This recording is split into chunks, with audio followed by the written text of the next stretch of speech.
के पहले हिस्से में हमने देखा कि कैसे दूसरी दुनिया का दरवाजा खुलने से काइजूस अर्थ पर आ चुके थे और काफी तबाही मचा दी थी उन्होंने, मगर फिर कुछ ब्रेव सोल्जर्स ने उनका मुकाबला किया और अर्थ को बचा लिया। और अब हमें काफी साल बाद का टाइम दिखाया जाता है जहां दुनिया के लोग अभी तक उस इंसिडेंट को नहीं भूल पाए हैं। यहाँ तक कि उस हादसे में जो शहर बर्बाद हुए थे वो फिर कभी भी दोबारा आबाद नहीं हो सके और जो रोबोट्स उसमें डिस्ट्रॉय हुए थे वो भी अभी तक वैसे ही वहीं मौजूद हैं और अब वो कुछ लोगों का बिजनेस है। यहाँ पर कुछ लोग उन रोबोटिक पार्ट्स को चुरा कर उनके बेचने का काम करते हैं जो कि इलीगल है। इन्हीं में हम मार्शल के बेटे जेक को भी देखते हैं। हमने देखा था कि कैसे मार्शल ने दुनिया को बचाने के लिए काइजूस का मुकाबला किया और अपनी जान गंवा दी, मगर जेक उनके बिल्कुल ही ऑपोजिट इस इलीगल काम में इन्वॉल्व है। हम जान पाते हैं कि जेक जिनके साथ काम करता है वो काफी खतरनाक लोग हैं। जेक ने उनसे एक रोबोटिक पार्ट की डील के लिए पैसे लिए थे,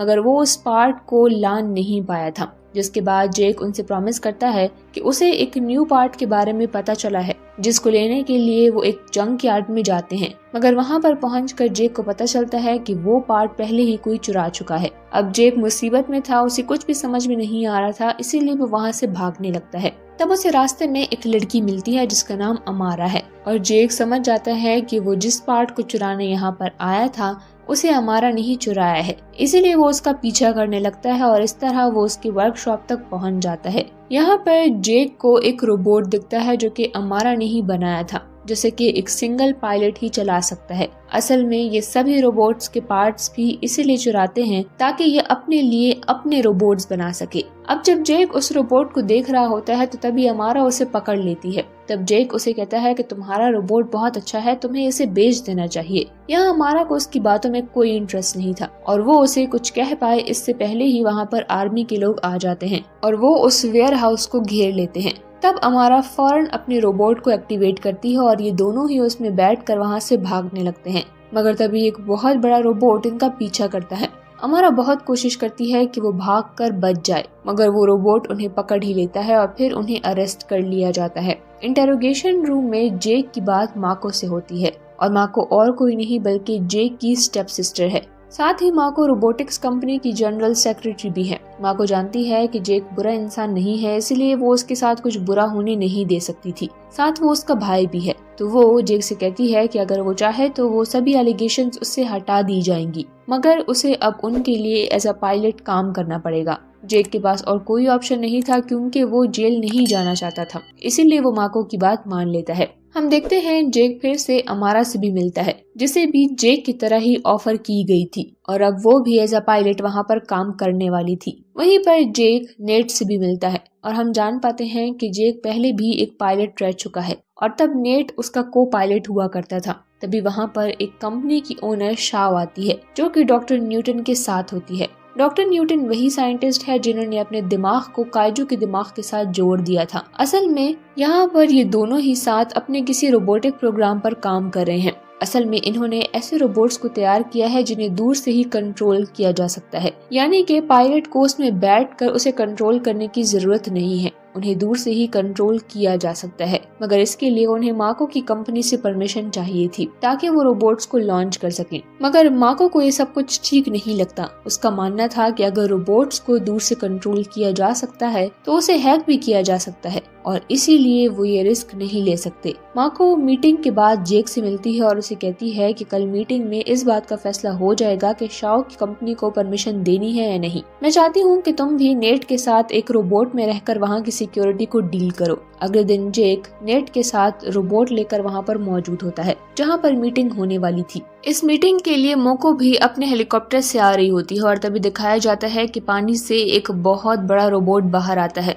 वो उस रोबोट पर जिसके अंदर जेक और नेट होते हैं वो उस पर हमला करता है, मगर वो रोबोट साइड हो जाता है जिससे कि मिसाइल बिल्डिंग से टकरा जाता है और बिल्डिंग के ऊपर जो हेलीपैड होता है वो नीचे गिरता है। पर इससे पहले कि वो लोगों के ऊपर गिरता, जेक और नेट का रोबोट उस हेलीपैड को पकड़ लेता है। वही वो रोबोट जो कि पानी से निकला है वो उस हेलीकॉप्टर पर जिसके अंदर मोको है वो उस पर हमला करने वाला होता है। तभी जेक उस हेलीपैड को जिसको उन्होंने पकड़ा था उससे वो उस रोबोट को मारता है जिससे कि उसका निशाना चूक जाता है। इसके बाद इन दोनों रोबोट्स के बीच में लड़ाई होती है, पर तभी जेक देखता है कि वो हेलीकॉप्टर जिसमें कि माको है वो क्रैश हो रहा है। वो भागता हुआ उस तरफ जाता है और एक बहुत बड़ी जंप लगाता है, मगर वो उस हेलीकॉप्टर को पकड़ने से चूक जाता है, जिसकी वजह से वो हेलीकॉप्टर क्रैश हो जाता है और उसमें उसकी बहन मोको की मौत हो जाती है। वहीं वो रोबोट जो कि पानी से निकला था, जिसने कि इन सब पर हमला किया है, वो देखता है कि आसमान में 3 और रोबोट्स भी आ रहे हैं जो कि उससे लड़ना चाहते हैं, इसीलिए वो पानी के अंदर चला जाता है। अब अपनी बहन मोको की मौत से जेक बिल्कुल ही टूट जाता है। उसे पता चलता है कि मरने से पहले माको ने उन्हें एक लोकेशन भेजी थी, और जब वो उस लोकेशन को डिकोड करते हैं तो उन्हें पता चलता है कि ये लोकेशन रशिया में है, जहाँ पर ऑर्गेनिक रोबोट्स बनाए जाते हैं। वहीं दूसरी तरफ शाओ कंपनी को दिखाया जाता है, जो कि पूरी दुनिया में अपने ऑटोमेटिक रोबोट्स को लॉन्च करना चाहते हैं। उन्हें इसकी परमिशन मिल जाती है, पर इसके लिए इन्हें अपने रोबोट्स को तैयार करना होगा। तब शाओ न्यूटन से कहती है कि तुम्हें 2 दिन में ही सभी रोबोट्स को तैयार करना होगा, और अब वो जोरों शोरों से सभी रोबोट्स को तैयार करना शुरू कर देते हैं। पर यहाँ पर न्यूटन के बारे में एक और बात पता चलती है कि आज भी उसके पास काइजू का दिमाग है जो कि पूरी तरह से एक्टिव है, और आज भी वो अपने दिमाग को उसके दिमाग से जोड़ता है ताकि कि वो एलियंस के बारे में ज्यादा से ज्यादा इन्फो कलेक्ट कर सके। वहीं दूसरी तरफ जेक को और नेट को दिखाया जाता है, जो कि अपने रोबोट को जिसका नाम जिप्सी है, वो उस पर बैठकर उस जगह पर पहुंच जाता है जिस जगह की लोकेशन माको ने उन्हें भेजी थी, यानी कि रशिया। अब वो देखते हैं कि ये पूरी की पूरी जगह बिल्कुल ही वीरान है, वहाँ पर कोई भी नहीं है। और इससे पहले कि ये लोग कुछ समझ जाए, यहाँ पर वो येगर यानी कि वो रोबोट जिसने माको को मारा था, वो इन पर हमला कर देता है, और इन दोनों रोबोट्स के बीच में बहुत ही खतरनाक फाइट होती है। मगर यहाँ पर जेक और नेट की समझदारी की वजह से ये लोग उस रोबोट को हरा देते हैं, और अब ये देखना चाहते हैं कि उस रोबोट के अंदर कौन है, उसे कौन कंट्रोल कर रहा है। जब वो उसका सर हटाते हैं तो वो देखते हैं कि उसके अंदर कोई इंसान नहीं बल्कि उसके अंदर काइजू का दिमाग है, जो कि उस रोबोट को कंट्रोल कर रहा था। और ये देखकर ये दोनों ही पूरी तरह से हैरान होते हैं। अब काइजू के दिमाग को लेकर ये लोग लैब में आते हैं। तब वहाँ पर एक साइंटिस्ट कहता है कि ये काइजू का असली दिमाग नहीं है, बल्कि एक सेकेंडरी दिमाग से इसको क्रिएट किया गया है, और वो भी एक लैब में, यानी कि ये किसी इंसान का ही काम है। वहीं दूसरी तरफ अमारा को दिखाया जाता है, जो कि अपनी टीम के साथ उस रोबोट के अंदर जाते हैं जिसको जेक और नेड ने डिस्ट्रॉय किया था। और वहाँ पर अमारा को पता चलता है कि इस रोबोट को और किसी ने नहीं बल्कि उस कंपनी ने बनाया है, जो कि पूरी दुनिया को ऑटोमेटेड रोबोट सप्लाई करना चाहते हैं, जिस कंपनी का नाम शाओ है और जिसके साथ साइंटिस्ट न्यूटन भी काम करता है। अमारा ये सारी इन्फॉर्मेशन जेक को देती है, पर इससे पहले कि ये लोग कोई एक्शन ले पाते, शाओ कंपनी ने जितने भी ऑटोमेटेड रोबोट्स बनाए होते हैं वो सब के सब उन्हें लॉन्च कर देते हैं। और फिर हमें दिखाया जाता है कि शाओ कंपनी के जितने भी रोबोट्स हैं, जो कि सब के सब ऑटोमेटेड हैं, वो बदलना शुरू हो जाते हैं, क्योंकि यहाँ पर हर एक रोबोट के अंदर काइजू का दिमाग लगा हुआ है। और अब इन रोबोट्स को इंसान नहीं बल्कि काइजू का दिमाग कंट्रोल कर रहा है, यानी कि शाओ कंपनी के जितने भी रोबोट हैं वो काइजू के हाइब्रिड बन चुके हैं, जिनके ऊपर इंसानों का कोई भी कंट्रोल नहीं है। वो पूरी दुनिया को खत्म करना चाहते हैं और वो दुनिया के हर एक बड़े शहर पर हमला कर रहे होते हैं। वही हरमन एक साइंटिस्ट, वो न्यूटन का साथी था, वो न्यूटन के पास जाता है और वहाँ पर उसे पता चलता है कि न्यूटन का पूरा दिमाग भी एलियंस से कंट्रोल कर रहे हैं। असल में पिछली बार जब न्यूटन ने अपने दिमाग को एलियंस से कनेक्ट किया था,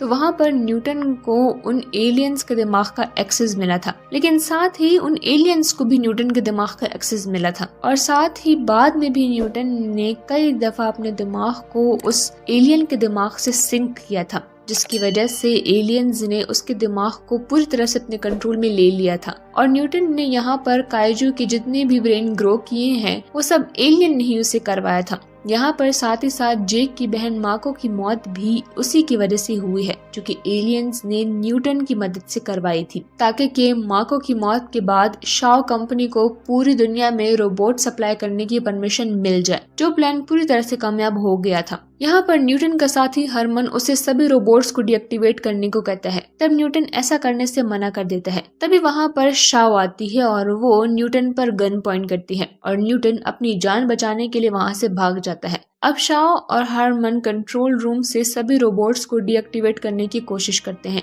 वहीं रोबोट्स को दिखाया जाता है जिनके ऊपर काइजू का ब्रेन फिट है, वो पैसिफिक ओशन में एक होल करना चाहते हैं। दरअसल वो दूसरी दुनिया का दरवाजा एक बार फिर से खोलना चाहते हैं ताकि दूसरी दुनिया से काइजू फिर से इस दुनिया पर आ जाए और वो उसे पूरी तरह से खत्म कर दे। वो रोबोट्स उस रास्ते को खोलना शुरू कर देते हैं जहाँ से रोबोट्स भी बाहर आने लगते हैं। वहीं दूसरी तरफ शाओ और हरमन सारे रोबोट्स को डीएक्टिवेट करने की कोशिश कर रहे होते हैं और फाइनली वो इसमें कामयाब हो जाते हैं और वो पोर्टल जो कि अभी खुल रहा था वो पूरी तरह से बंद हो जाता है। लेकिन बंद होने से पहले 3 काइजू इस दुनिया पर आ चुके थे और वो बहुत ही खतरनाक थे और ये तीनों की तीनों जापान में एक वॉल्केनो की तरफ बढ़ रहे होते हैं। यहाँ पर हरमन सबको बताता है कि उस वॉल्केनो के अंदर बहुत सारे मिनरल्स हैं और अगर वो मिनरल इन काइजू की ब्लड से मिल जाए तो इससे वो और भी ज्यादा स्ट्रॉन्ग और पावरफुल हो जाएंगे और साथ ही उनके ब्लड के मिलने की वजह से एक बहुत ही बड़ा ब्लास्ट होगा और इससे पूरी दुनिया पर एक बहुत ही जहरीली गैस फैल जाएगी और दुनिया पर रहने वाली हर एक चीज जो कि सांस लेती है वो हमेशा के लिए खत्म हो जाएगी और इस तरह से एलियंस पूरी तरह से अर्थ पर कब्जा कर लेंगे। अब इनके पास सिर्फ 4 ही रोबोट्स बचे थे, मगर अब इनके रोबोट्स पहले से ज्यादा हाईटेक थे और वो अब उड़ भी सकते थे। चारों रोबोट्स उसी जगह पर पहुंच जाते हैं जहां तीनों काइजूस हैं और वो इनसे लड़ना शुरू करते हैं।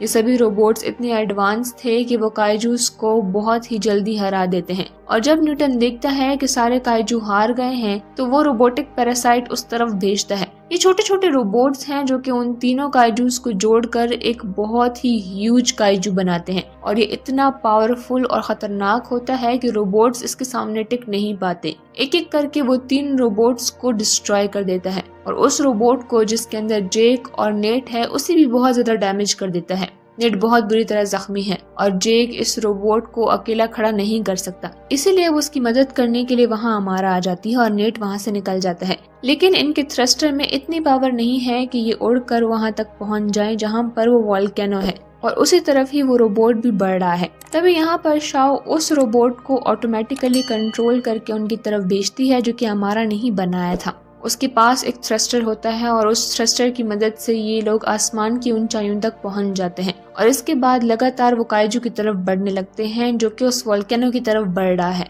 अब उसे हराने के लिए इनको अपने रोबोट को एक बॉम्ब की तरह यूज करना होगा और इससे पहले कि ये लोग काइजू से टकराए जेक और अमारा को इसके पॉड से निकलना होगा, लेकिन उनका एस्केपिंग पॉड पूरी तरह से जैम हो जाता है और काइजू जो कि अब वोल्केनो की टॉप तक पहुंच चुका है उसे टकराने में अब कुछ ही वक्त रह चुका है। लेकिन इससे पहले कि ये वहां उससे टकरा पाते, यहाँ पर अमारा का रोबोट उनको वहां से निकालने में कामयाब हो जाता है और उनका रोबोट काइजू से टकराता है जिससे कि एक बहुत ही बड़ा ब्लास्ट होता है और काइजू की वहीं पर मौत हो जाती है और जेक और अमारा बिल्कुल ही सेफ हैं। वहीं न्यूटन जब देखता है कि उसका प्लान बिल्कुल ही डिस्ट्रॉय हो चुका है तो वो प्लान भी एक्टिवेट करने की तैयारी करता है, मगर तभी वहाँ पीछे से नेट आता है जो कि उसे पंच मारता है जिससे कि न्यूटन बेहोश हो जाता है और अब ये लोग न्यूटन को अपने कब्जे में ले लेते हैं। न्यूटन का दिमाग अब भी एलियन के कब्जे में है। वो न्यूटन के थ्रू कहते हैं कि हम तुम्हें नहीं छोड़ेंगे और हम फिर से हमला करेंगे। तभी वहाँ पर जेक आता है और जेक कहता है कि उनसे कहना कि अगली बार उन्हें हमारे पास आने की जरूरत नहीं पड़ेगी क्योंकि हम उन्हें मिटा देंगे और इसी के साथ ये मूवी यहीं पर एंड हो जाती है।